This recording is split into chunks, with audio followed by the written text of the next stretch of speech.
Good Friday here in the Philippines, mga tao. So this is how they do it here in the Philippines, you see. በየዓመቱ ፊሊፒንስ ውስጥ ሰዎች እውነተኛ ስቅለት ይፈጽማሉ። እውነተኛ ሚስማሮች የሰዎች እጆች ላይ ይቸነከራሉ። እውነተኛ ደም ይፈሳቸዋል። እውነተኛ ስቃይም ይሰቃያሉ። ይሄ ፊልም አይደለም።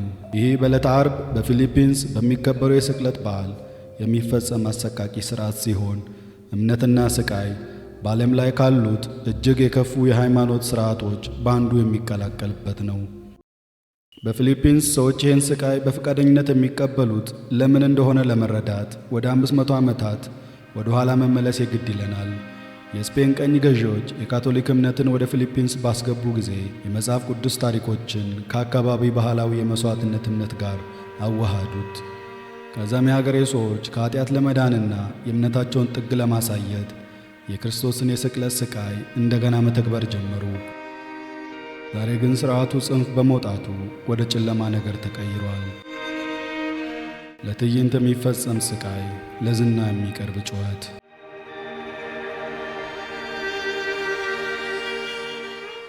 የስቅለት ቀን ከመድረሱ ከቀናት በፊት ለስቅለት ፈቃደኛ የሆኑ ሰዎች ከምግብና ውሃ በመታቀብ እየጾሙ ራሳቸውን ያደክማሉ።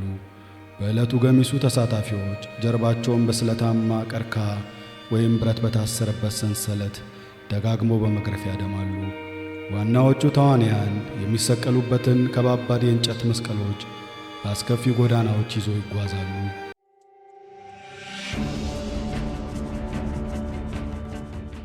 እንደ ሮማውያን ወታደሮች ለብሰው የሚተውኑ ጎልማሳ ወንዶች የመንገዱን ዳር ይዘው በመጓዝ መስቀል የተሸከሙትን ሰዎች ይገርፋሉ። ሕዝቡን በግርፋቱ በማዘን እያነባ ይጮኻል። አሁን አስከፊው የመጨረሻ ትዕይንት የሚፈጸምበት ሰዓት ነው። መስቀሉን ተሸክሞ ሲጓዙ የነበሩ ሰዎች እውነቱ ወደሚፈጸምበት ቦታ ደርሰዋል።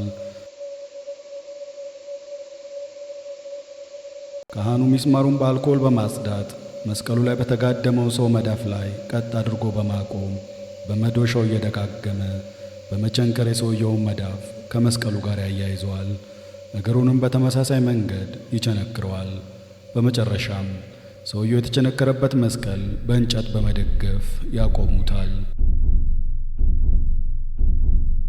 ከሰውየው እጅና እግር እውነተኛ ደም ይፈሳል። እውነተኛ ለቅሶ፣ እውነተኛ ስቃይ፣ ለጆሮ የሚሰቀጥጥ ጩኸት።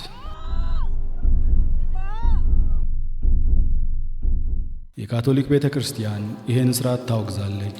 የአገሪቱ ጳጳስ ይሄ ኢየሱስ የሚፈልገው አይደለም በማለት ሕዝቡን በየዓመቱ ያስተምራሉ። ዶክተሮች በፊናቸው ይህ ሥርዓት ኢንፌክሽንና የነርቭ ጉዳት አልፎ ተርፎ ሞት ሊያስከትል ይችላል እያሉ ያስጠነቅቃሉ።